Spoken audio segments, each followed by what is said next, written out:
Olá a todos, o meu nome é Luís Alfaia e sejam muito bem-vindos a mais um vídeo. Ora, hoje quero falar com vocês sobre como resolver a crise habitacional. Quero falar sobre este tema porque este tema já há muito tempo que anda nas televisões e tudo mais, toda a gente a falar sobre a crise habitacional, que as casas estão super caras, as rendas estão super caras e primeiro, antes de perceber como é que conseguimos resolver este problema, temos de perceber a origem do mesmo. Como é lógico, não é apenas e só uma razão para este problema existir, é uma data de fatores diferentes e eu vou tentar aqui falar sobre alguns deles e também como solucionar. Então, o primeiro problema é, sem dúvida nenhuma, a falta de novas casas. Ou seja, não se constrói em Portugal. Por essa razão, por não se construir novas casas, existe muito mais procura do que oferta. Logo, quando existe muito mais procura do que oferta, seja daquilo que for, o preço vai, obrigatoriamente, aumentar. Porque se tu não tens coisas suficientes para vender mediante a procura que existe, não é? O preço vai ter de aumentar. É uma coisa completamente normal. Ali, em Portugal, nos últimos 10 anos, não se construiu praticamente nada em comparação com os anos anteriores e por essa razão é que nos últimos 10 anos e principalmente nos últimos 5 anos os preços mais que duplicaram, aumentou imenso, ok? Agora assim de cor não sei os valores exatamente, mas o preço tem vindo a subir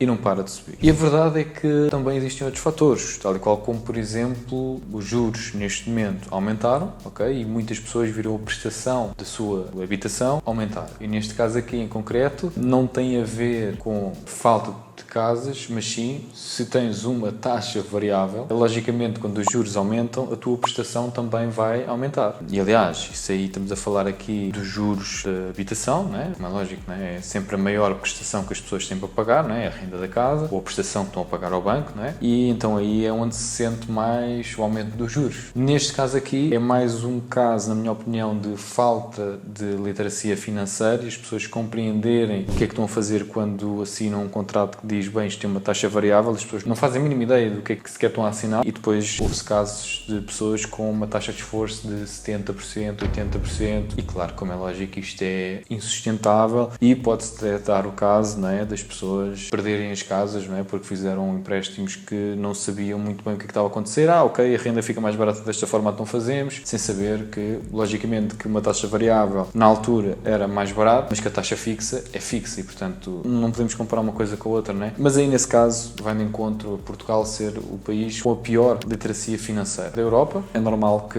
as pessoas, ok, faço o que é mais barato, sem saber exatamente o que é que estão a fazer. Portanto, essas são duas razões pelo qual as prestações ou as rendas, ok, estão a subir, é por também o aumento dos juros, ok? E agora vou entrar aqui em outras coisas, ok? Supostamente, quando os juros sobem, os preços das casas descem, ok? E a razão para isto é muito simples, é porque eu vou fazer um crédito ao banco e digo assim, olha, quanto crédito é que vocês me dão? E eles dizem, bem, damos-te 200 mil euros. Esta pessoa que conseguiu fazer um empréstimo de 200 mil euros, agora já não consegue, só consegue fazer um empréstimo de 150 mil. Ou seja, como o acesso ao crédito é inferior, as pessoas vão ter menos crédito para gastar, logo por essa razão os preços das casas têm de baixar, porque quando existe muito crédito existe mais dinheiro disponível, como existe mais dinheiro disponível os preços das casas podem subir. Ou seja, quanto mais baixos forem os juros, mais caras podem ser as casas, não é? E o inverso também é verdade. Só que o que está a acontecer neste momento é que as casas continuam a subir, mesmo os juros estando a subir, e isso não é, enfim, um efeito normal, ok, da economia. E a razão para isso é porquê? Porque não existem casas, ou seja, o mercado não é um mercado saudável, ok, não é um mercado livre, é um mercado muito burocrático, novos investidores não querem investir em Portugal, principalmente no ramo imobiliário, e a razão para isso é que é extremamente difícil. Vocês vão investir dinheiro a construir novas casas, e quanto tempo é que vai demorar só em termos de licenças? Como caro vai ficar a mais devido a todos os impostos que têm de se pagar. E, portanto, por estas questões, ok, ou seja, de ser difícil a construção, há menos construção. Porque aquilo que Portugal precisa para resolver esta crise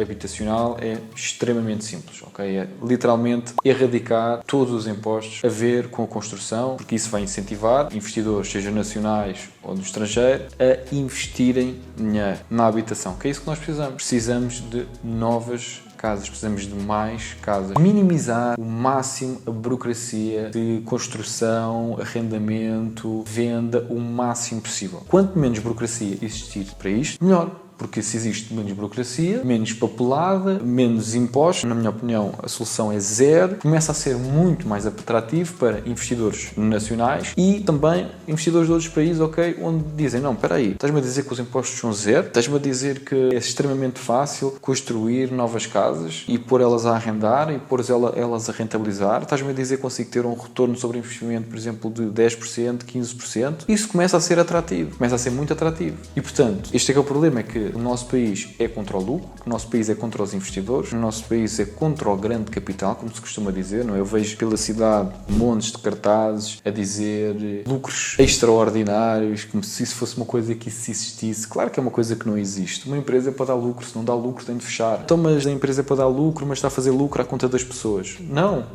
é a forma errada de ver. As pessoas, quando vão comprar um produto ou um serviço, é porque querem ou precisam daquele produto e serviço. Imaginem o que era nós não termos supermercados, nós não termos gasolineiras, nós não termos empresas que vendem produtos de tecnologia. Nós precisamos é que existam mais. Essa é que é a questão. Nós temos de facilitar a vida aos empreendedores o máximo possível. Eu quero que exista o máximo de empreendedores possível para existir o máximo de valor possível na sociedade. E, portanto, quanto mais eu facilitar a vida aos empreendedores para criarem novas empresas, vai haver mais produtos, mais serviços e, adivinhem também, mais postos de trabalho. E quanto mais produtos, quantos mais serviços, quantos mais postos de trabalho, maior é a probabilidade de existirem melhores produtos, melhores serviços a um melhor preço, com melhores postos de trabalho. Porquê? Porque existem mais. Quanto mais há de alguma coisa, maior é a probabilidade de haver algum que seja bom, não é? O exemplo que eu gosto de dar sempre disto é, vamos imaginar que agora neste momento existiam 10 investidores na tua cidade, ok? De imobiliário, ok? Agora imagina que existem 100. Quando é que tu achas que os preços vão ser mais baixos? Quando existem 100. Porque quando existem 100 investidores no imobiliário, eles vão ter de competir entre si pelas melhores casas ao melhor preço. Caso contrário, eles vão ter de ir para o outro. Tu vais dizer, espera aí, este gajo está-me a pedir 1000 euros de renda, consigo a mesma casa por 600,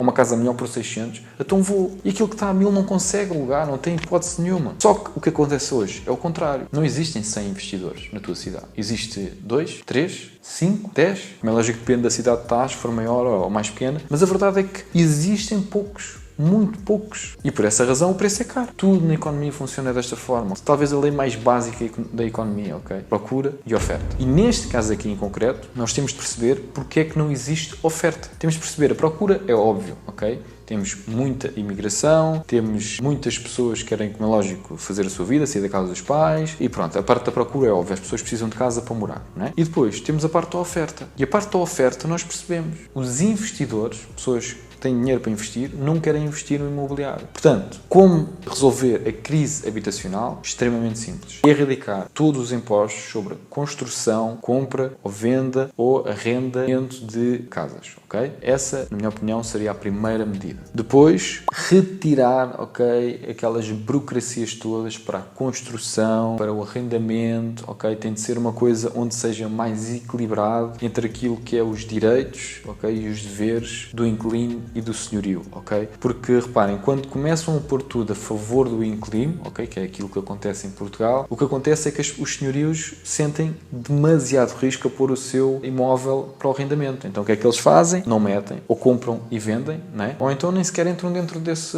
mercado. E depois, o mínimo de regulações possíveis, logicamente que tem de haver controle e tem de haver essas coisas todas, não é? Portanto, isso é óbvio, mas fazer com que isto fosse muito menos burocrático, ok? Uma coisa extremamente simples, extremamente rápida, acelerar o processo de licenciamentos e tudo mais, e para isso é necessário que seja um processo todo muito mais simples, ok? Tanto para as pessoas que trabalham para o Estado, como para os investidores, ok? Tinha de se arranjar aqui uma solução para isto ser muito mais simples e muito mais rápido. E resolvendo essas duas questões, está resolvida a crise habitacional. Agora, quero também deixar aqui e ser bem claro, ok? Não se vai resolver esta crise habitacional em 6 meses, nem em 1 ano, ok? Eu diria nem em 2 anos. Isto é um problema para resolver nos próximos 5 a 10 anos, ok? Porque durante tanto tempo não se construiu o suficiente. Agora, como é lógico, demora tempo para existir habitação, existir investimento suficiente para os preços estabilizarem e até reduzirem. Mas isso não vai acontecer, deixem-me ser bem claro, isso não vai acontecer enquanto o governo atual, ou um futuro, não altere as leis sobre o imobiliário. ok? Portanto, eu não estou confiante que isso vai acontecer, mas vai ter de acontecer qualquer coisa. Vai ter de acontecer qualquer coisa porque também não é sustentável, as rendas que estamos a ter e os preços que estamos a ter também não são sustentáveis, eventualmente. Eu não sei o que é que vai acontecer, mas vai ter de acontecer qualquer coisa. E é isto, fiquem bem e até à próxima.